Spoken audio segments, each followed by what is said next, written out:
Larry, what a night it was. What a morning. I didn't get to bed till like 3:30 this morning.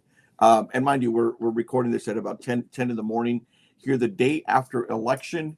Um, there's a lot of folks that just didn't see this train coming, didn't see the results as they were going to come. But I mean, you and I have talked about this over and over again, and I think for a lot of our friends, we were maybe delusional as to what was going to happen, um, and it's something that you and I mean, it's kind of funny. We've had these conversations when we both worked at the Senate. We've had these conversations, when we were out of the Senate, and it has to the party itself, the Republican Party, has to go out there and be the party and be the voice of the middle class, the working class, the hard hat. And for too long, I think Republicans have been tagged with being elitist, the just always on the side of the business owner and never on the side of the worker themselves. And I mean, you look at this now, and this entire thing is flipped around. I mean, the numbers really just speak for themselves. Um, the Republican Party, as it is formulated now under the leadership of President-elect Trump, and congratulations to him on what he did, because I, for one, didn't think he would do it. But the Republicans who voted for him are the middle class, working middle class. That's what it shows. And the people who voted for Kamala Harris are upper, um, they're the elitists. It has flipped over the last 20, 25 years, where, you would think of union workers as Democrats. I'm not sure you can say that. And the other thing that's clear is, you can bring Beyonce to your event. You can have a special tweet by Taylor Swift. You can have celebrity-driven rallies all over the country. This election is proven it moves the needle zero. It has no effect. People care more about the economy, and I think really, Hector, we do a lot of talking during election cycles, but it's always the basic. People vote with their pocketbook, and whether you're a Democrat or Republican, people don't think the economy is doing very well. We can argue whether it is or not. We can make that people don't think it's doing very well, and they made their voice heard last night, and it was led by the Latino vote. Latinos now, as a group, are center, middle center, right. Period.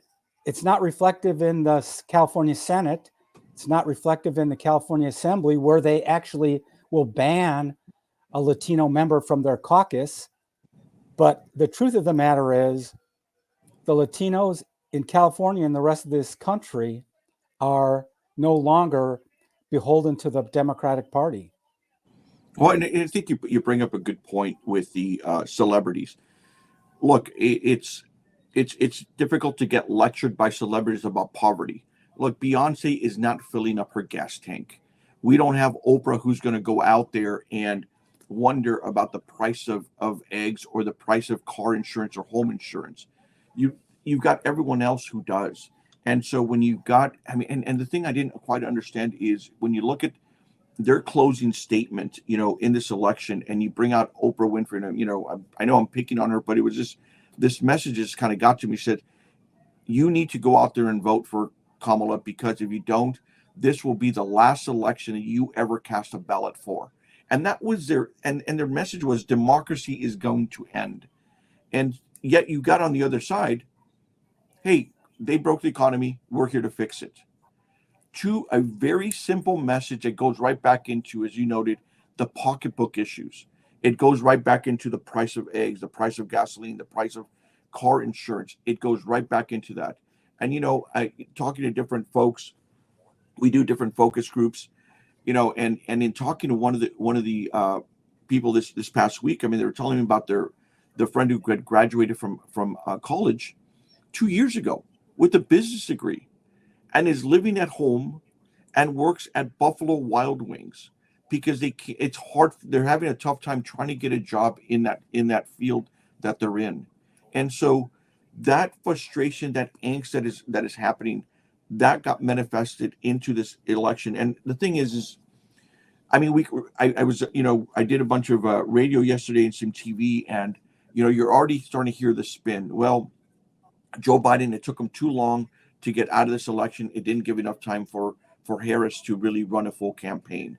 That's one of the areas. The other areas is, well, you just have uh, a election where people didn't want to put a black woman in as a presidency, and so you've got all these different things. But here's the reality: not only is Trump going to be president, you've got the Senate that flipped. It looks like the House may remain in control of Republicans. But I think the biggest thing, and this is something you and I talked offline a little bit about, is I think the biggest number is it looks like Trump is going to win the popular vote. Right. And that is really a stamp of saying we are in the wrong direction. And the people saying we need a course correction. You could argue 8 years ago where he won the electoral vote but lost, big on the popular vote. But this time around, I mean, there was a stamp. It was, I mean, and you got to look at this guy's career, which is just, I mean, if you're going to do a study on politics, this guy has taken out the Clintons. He took out the Bushes, with Jeb Bush. I mean, he has taken on the media. He has taken on a variety of different folks and established individuals. He's taken on the celebrities, and he has come out stronger today than he did 8 years ago, than he did 4 years ago, and so forth. And it is, I think it's not about him per se, but I think it is about a frustrated electorate. And I think that's what we ended up seeing last night. You know where I stand on this year's election. I will say, congratulations to President-elect Trump. He made a lot of promises, a lot, and he's going to have to deliver on some of those promises. Mm-hmm. And we'll see.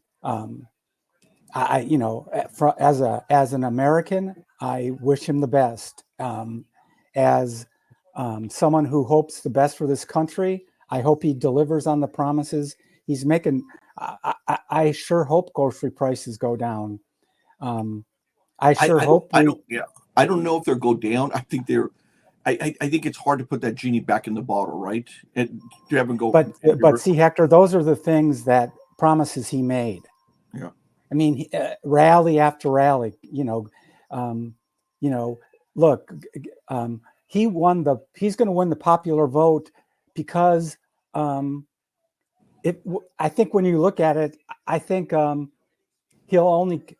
be something like 55-40 or something like that in California, not a 65-30 difference. Right. Same thing in New York. He won more votes in New York than any time since Bush 41. He picked up lots of votes in Illinois, which put him over on the popular vote. But those votes came with a lot of promises, and so let's see how we lower energy prices, how home prices, and not just in California, because it's not happening here. Well, we got a board meeting tomorrow that it's going to raise gas prices 50 cents a gallon. Well, and that's part of what I'm sorry, and I apologize. That's part of my comment is California is going to do everything in its power to fight whatever's coming in from the White House, from this Trump administration. And so, if the president says, okay, you Californians and Americans, you get to choose whatever vehicle you want to buy, the mandate on the EVs, if we're going to remove some of that, California is going to fight them tooth and nail, and they'll end up. I mean, they've already said it. They're going to file as many lawsuits as they have to. I mean, it gives, and this is probably an interesting conversation. Is I think two of the happiest people yesterday would have been the Bidens and the second one would have been Gavin Newsom, because it now gives him a platform to run for president in 2 years. Right. His political career, other than getting if Harris had won, getting an appointment, was basically over. He's I think he's 60 years old also. Yeah. He'll be one of the front runners for president in 4 years. And we know what kind of campaigner he is. He's a smooth talker. Yeah. He'll be a formidable an opponent, despite California's horrible track record that we have. I mean, Right. horrible. I wish I had gas prices of Texas and some of these other states. I wish housing prices were like Yeah. here, like they are in Tennessee. Yeah. But they're not, and they're not going to be, and they're just Right. going to go up. Yeah. So the second biggest winner really was Gavin Newsom. Well, yeah. He now, I wouldn't be surprised if Harris runs for governor in 2 years, and both of them square off in 4 years. Right. For president. And there's some other people that'll be in the mix for the Democrat Party. Right. But Gavin Newsom, I think, is a happy man. Not a happy man. He's not displeased with what took place last night. Well, he'll be able to be the vocal opponent to Donald Trump for the next 4 years. 2 years as governor, and then 2 years as a man running for president.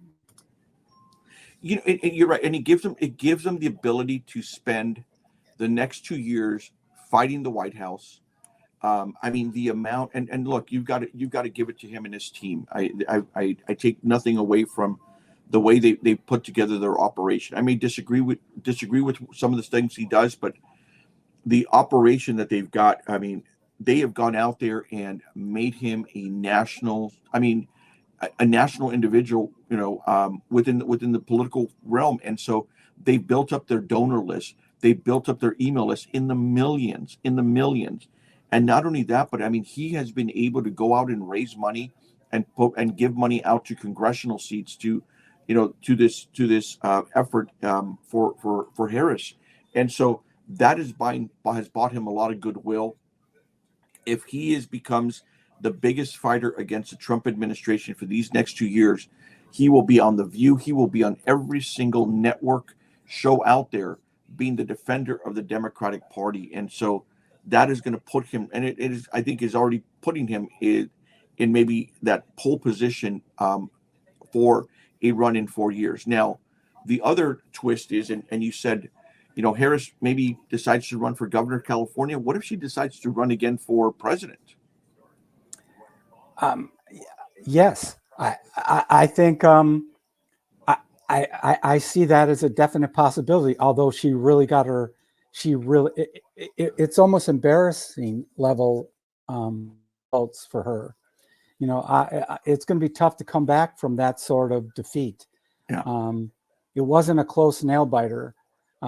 She got shellacked vote at the Electoral College, and she didn't carry all the things she was supposed to carry. Women were supposed to come out and carry this election for her. That did not happen. So yeah, she might run for president, but you and I both know Gavin Newsom and Donald Trump are very similar, and very similar in their delivery and their promises, and how they can convince people what they're saying is true and going to happen, despite no matter what you say, both have checkered histories that you can lay out a lot of negatives. Right. When you look at California and our economy and our regulations and our prices, people tend to ignore that when it comes to Gavin Newsom. So, my early money is on Newsom being the front runner in 2028. I will agree with you. Yeah, I'll agree with you on that. And talking about Harris last night, I was talking to Mike Valente, and we had this discussion early this morning, and we looked at we're looking at the speech that Trump gave over late early this morning, and we also we had a long discussion, and I wanted to get your thoughts on this, Larry. The Harris team had their election night over at the college, right? Right. And then the person, someone from her campaign, comes out and says, "Hey, it's we don't have much results yet. We still got to wait. So everyone, please go home and disperse." And I thought that was just kind of the wrong move. I think she should have gone out there, addressed the audience. I mean, look, you've got a place filled with college students, and I think that I don't like the message that it gave out, which is everyone get out of here. We'll see some other time, as opposed to, hey, look, you college students in life, you're gonna deal with some tough things in your life. I'm gonna come out here, address the crowd, and say, hey, thank you for your support. Thank you for coming out. We still, right now we still don't know much of the numbers, but she could have gone out there and given a rah speech Right. or something like that. But as opposed to just kind of send someone and say, hey, go home. I just that didn't fit too I well. think they were so footed. I didn't think they expected it to be. I'm not saying that they thought that they were actually had no chance of losing, but I think they saw the handwriting on the wall at that time, and they just weren't ready to address what was going to take place over the next couple hours. But I think you still come out for these students or I these don't kids. disagree with you. You gotta suck it up, and you gotta come out and say hi, and just say, look, we're going to wait for every vote to be counted. Thank you for coming. I'll have more to say tomorrow when we have more information. But I'm guessing she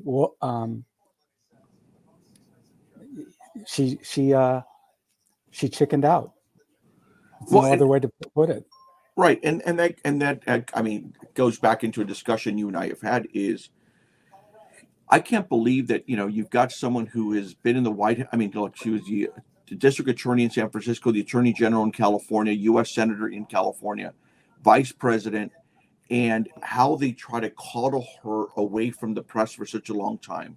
Then they get her out, and she's got these different word salads, or is difficult to kind of speak off the cuff, and doesn't even have, or her campaign or whatever can't find the words by which to have her come out to address these students. I think it's just this cycle of you've got someone who I don't know. I mean, was she ready for this particular race, or did they do her?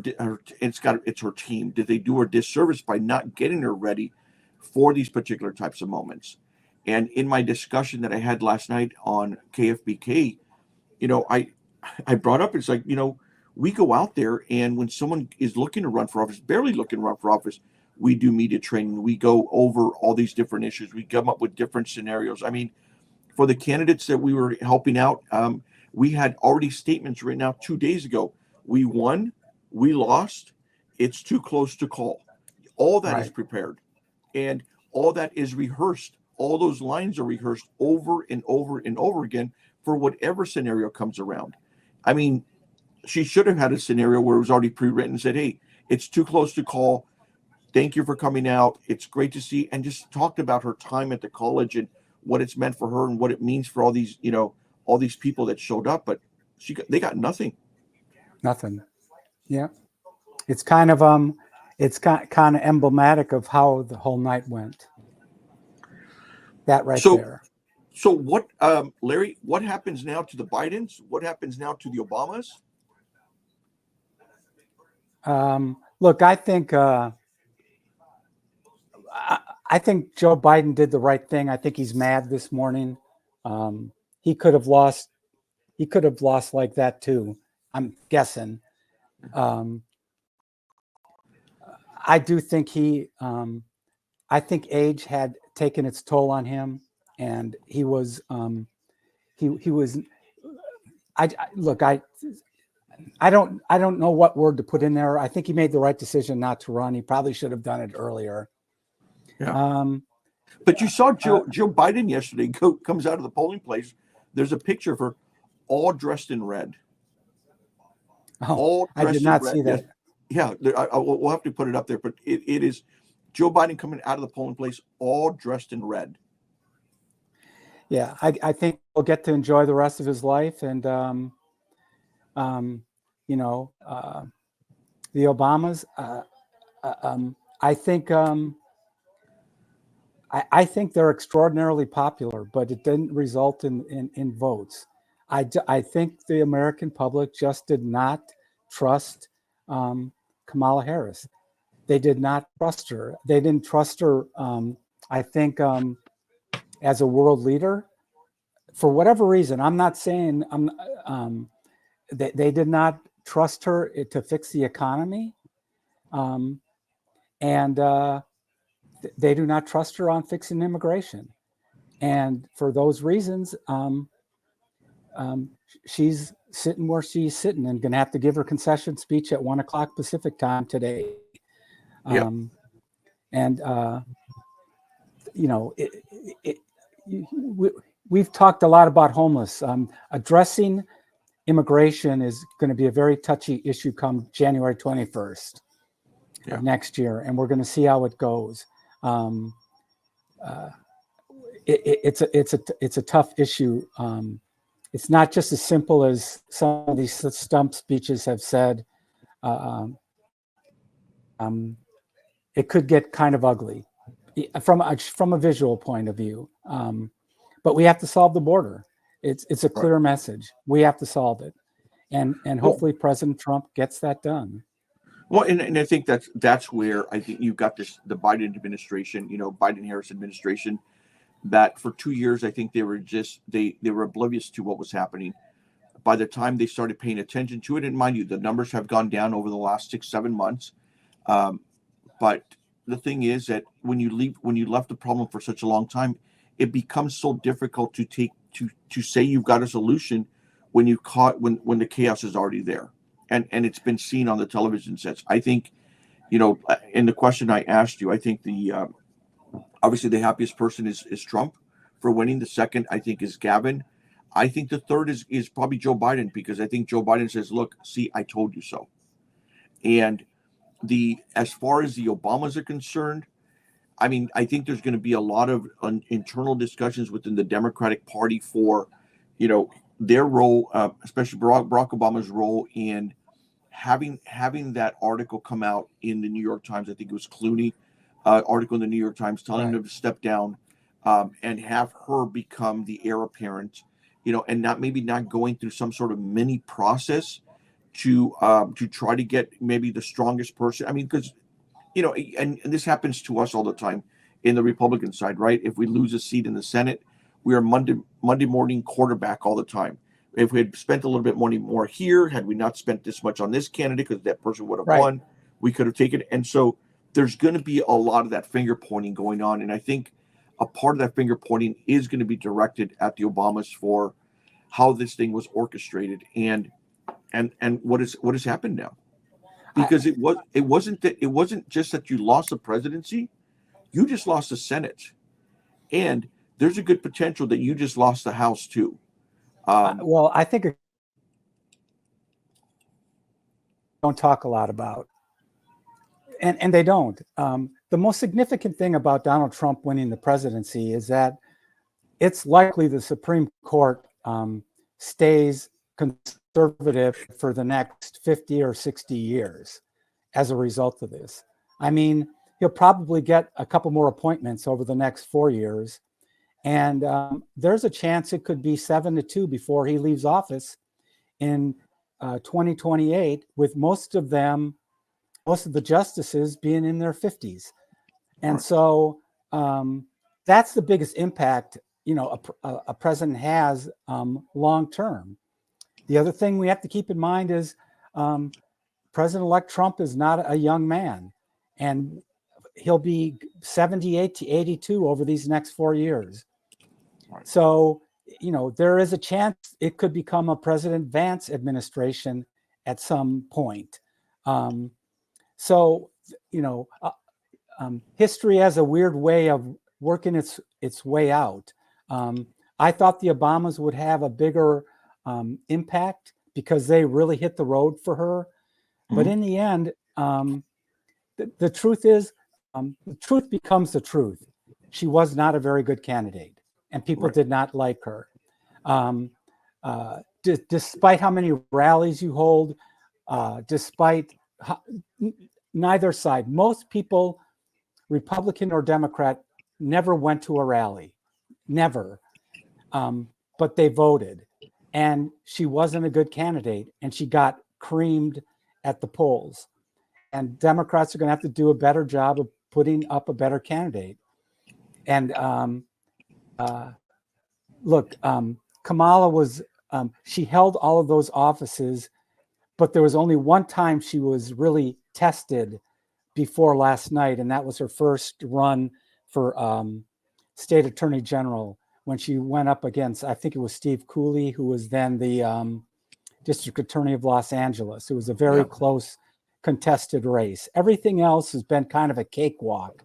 Yeah. When you're running, when you run for Senate in United States Senate in California, and you get it's not competition. Let's be honest, Adam Schiff should be embarrassed by the amount of votes he got. He got like 57% of the vote. Steve Garvey did nothing and got like 44% of the vote. He sat in Palm Springs and signed autographs, and he got 44% of the vote. That tells you that the center of California, the middle of California, is sick and tired of what's going on. And they made their voice heard last night. And that includes Kamala Harris. She'll probably, Donald Trump will get 40-something% of the vote in California when it's all said and done. That would be astronomical. I mean, if he gets that much percentage. Yeah, right. And I'm curious to see what the Latino vote's going to be here in California, as we've seen some of the exit polls in other places. I mean, you're right. I mean, that has become a switch, and I think part of the problem that she had, and we've discussed it before, is that you really couldn't nail her down on a particular issue. Was she for something? Was she against something? Even in something that came down to here in California for Prop 36, right? You got over 70% of the population that was in favor of Proposition 36, which would have increased penalties on these retail thefts, these people who commit all these retail thefts, and it would have increased penalties on drug users and drug pushers, and it would have created a diversion program over for those who are the drug users and so forth. But even to the bitter end, it was like 2 weeks ago they asked her, so where are you taking, or 3 weeks ago, where are you on this measure? He goes, well, I haven't really seen it, I haven't really read about it much, but when I get closer to it, I'll let you know. A week later, so where are you on this Proposition 36? No, I haven't really, I haven't had a chance to. Then 3-4 days before the election, they ask her again, and she says, well, that's private, I'm not going to say anything. And so all of that, and plus, where do you stand on fracking? I'm for it, I'm against it, I'm for it. And then you've got the spokespeople that said, well, we're okay with fracking that is happening, but we're not going to allow for more lands. It's like, okay, so are you against it or are you for it? And so all this back and forth that just really didn't give a clear message of where she stood on a particular issue. And we see this with candidates who want to be something to everyone. And you've got no clear convictions. And I think all that wishy-washiness that you've got, plus you have to overlay inflation, the economy, crime, and this. I mean, and I'm just looking at the numbers right now, and yeah, you've got Trump up by 5 million votes in the nation. You've got Republicans that have now flipped 3 U.S. Senate seats, and they have now flipped 5. Republicans have now flipped 5 House seats. Now Democrats have flipped 2, and so it looks like if things hold up in California and elsewhere, they'll control really all. What's it? You've got the Congress, Senate, Presidency, and the Supreme Court. Right. And look, that comes with responsibility, and that comes with expectation. That's going to come with a lot of pressure. I read something today that said if every House seat stays as it is right now, Republicans will have a 1-seat majority. That's really, you and I know that's really not a great place to be. And so, but the American public is going to expect results. They're going to. And if they hold all 3 chambers and nothing happens, there's only one party you're going to hold responsible. They'll control it for possibly for the next 2 years, and people want things done, and we'll see. I think the only thing that the one of the things that the Democrats have going for them right now is, and I'm sure that they're thinking thinking themselves right now, is that they did not end the filibuster in the Senate. Right. Because right. in the but Senate, the American, right. Yeah, because you still need more than just 50 votes, 51 votes in order to get certain things done in the Senate. And there was a lot of discussion by Democrats. Look, we've got the majority by 1. Let's go out and get rid of the filibuster. And can you imagine had they gotten rid of the filibuster? I mean, right now, if things just kind of stay the way they are right now with the Senate, where Republicans have 52, there's a lot of things that they can do to block certain things in the Senate. But had that filibuster been gone, it would have been a lot much more difficult. Right. The other thing too that kind of always concerned me has been all these executive orders, and you've got because I think they've just gotten out of hand over the years, and just like they got rid of the filibuster, the Democrats did with Harry Reid on the Supreme, who goes to the Supreme Court, instituting a lot of these executive orders. You got Trump that said, you know what, screw it, I'll do my executive orders too. You got Biden that went out there and did even more executive orders, and so I could see a lot more executive orders coming in on January 20th. Yeah. So I believe, I believe executive orders are going to be the word of the day in 2025. Yeah. Without Larry, a doubt. I think we have beaten this horse to death now a couple times over, but it's just, I mean, the numbers are still coming in. Yep. We've got, as you noted, we've got Kamala is going to be making an address at 1:00 Pacific time, 4:00 Eastern time, and there's going to be a lot of reflection that's happening in the next couple of weeks. We're the black vote, Latino vote, suburban women, which he ended up winning. I mean, you also have Biden outperformed Harris, 4 years ago in a lot of different areas. And so, it's like, what happened? Why didn't they show up? And how did the posters get it so freaking wrong? Right. Again. Right. Yeah, again. I have to admit, I look at the polls a lot. I shouldn't rely on them anymore. Let's see what happens today. All right, Larry. Great seeing you. Great talking to you. All right. Talk to you later.